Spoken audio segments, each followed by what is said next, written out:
ఈ క్వశ్చన్ చూడండి సార్, ఈ క్వశ్చన్ చూడండి. నేను మళ్ళీ క్వశ్చన్ రాస్తున్నాను. Are equivalent to capital are equivalent to 30^65 minus 29^65, 30^65 minus 29^65 divided by 30^64 plus 29^64. ఇది ఆర్ ఉంటే ఏ ఆప్షన్ కరెక్ట్ అవుతుంది? ఏ ఆప్షన్ కరెక్ట్ అవుతుంది? 0 less than or less than or equivalent to 0.1, 0.5 less than or less than or equivalent to 1, right?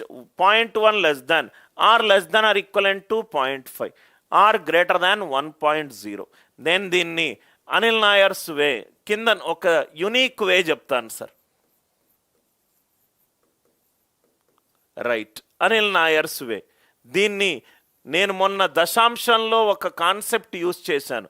కింద నుంచి పైకి వెళ్ళడం, answer option తీసుకొని question కరెక్టో లేదో చూసే పద్ధతి, బాటమ్ అప్ అప్రోచ్. క్వశ్చన్ నుంచి ఆన్సర్ నుంచి క్వశ్చన్ కరెక్టో లేదో చూసే పద్ధతి, క్వశ్చన్ కరెక్టో లేదో చూసే పద్ధతి. నాకు 4 ఆప్షన్లు ఉన్నాయి, నాకు 4 ఆప్షన్లు ఉన్నాయి. 4వది కరెక్ట్ అని నేను అనుకుంటున్నాను. కరెక్ట్ కావచ్చు, కరెక్ట్ కాకపోవచ్చు. మల్టిపుల్ మెథడ్స్ చెప్తాను సార్. ఇదేమో మెథడ్ 1, మెథడ్ 2 కూడా చెప్తాను. ఆర్ గ్రేటర్ దాన్ 1 అంటే 30^65 minus 29^65 divided by 30^64 plus 29^64 greater than 1 అని అనుకుంటున్నా, గ్రేటర్ దాన్ 1 అని అనుకుంటున్నా. 4వ ఆప్షన్ కరెక్ట్ అనుకొని క్వశ్చన్ కరెక్టో లేదో చెక్ చేసుకుంటున్నా. క్రాస్ మల్టిప్లై చేస్తే 30^65 minus 29^65 is greater than 30^64 plus 29^64. 30^64ని లెఫ్ట్కి తీసుకొని వస్తే 30^65 మైనస్ 30^64 గ్రేటర్ దాన్ 29^64 ప్లస్ 29^65. ఉన్నారా సార్ అందరు?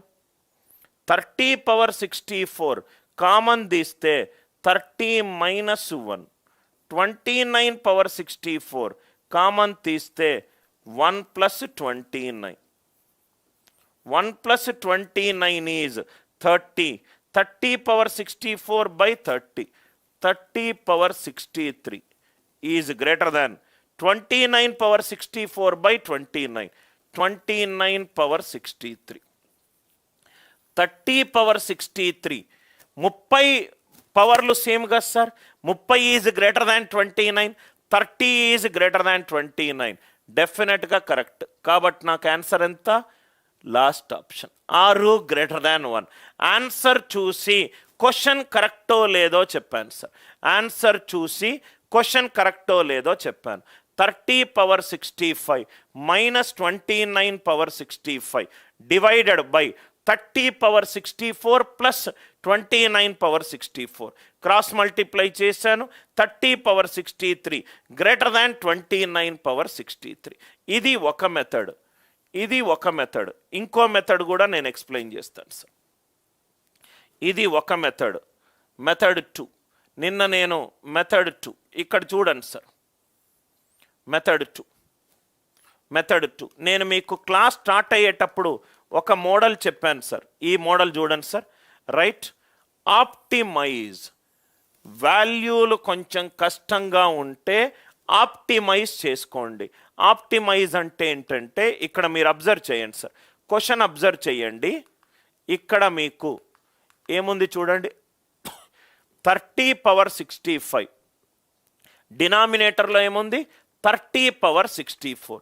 64 అనేది 65 కంటే తక్కువ.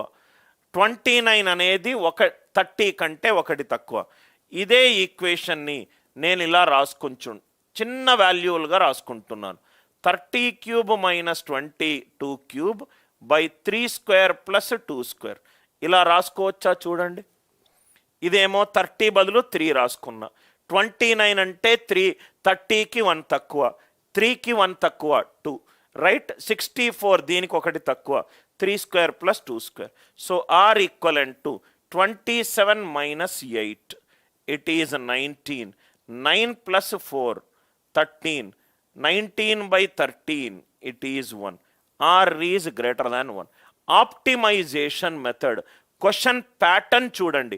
నిన్న మనం ఒక క్వశ్చన్ సాల్వ్ చేసాం. T1 equivalent to 1, T2 equivalent to 1 SIలో వచ్చిన క్వశ్చన్.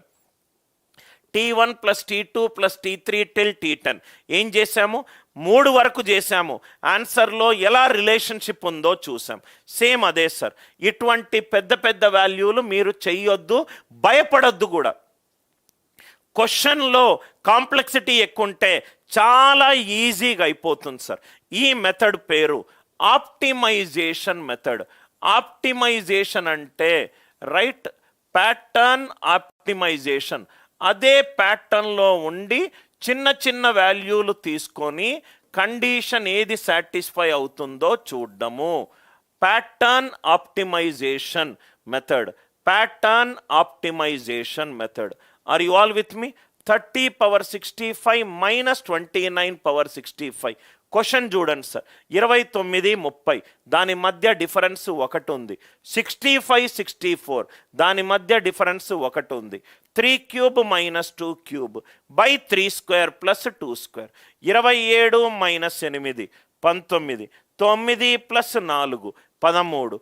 19/13 అంటే 19/13 ఇట్ ఈజ్ గ్రేటర్ దాన్ 1. అర్థమైంది కదా సార్ మీకు? ఐదర్ ఇక్కడ మీరు ఈ మెథడ్ అయినా చూడొచ్చు, ఈ మెథడ్ అయినా చూడొచ్చు. 2 methods, bottom up approach and pattern optimisation. అందరికీ క్లియర్ అయిందా సార్? ఏమైనా డౌట్స్ ఉంటే అడగండి.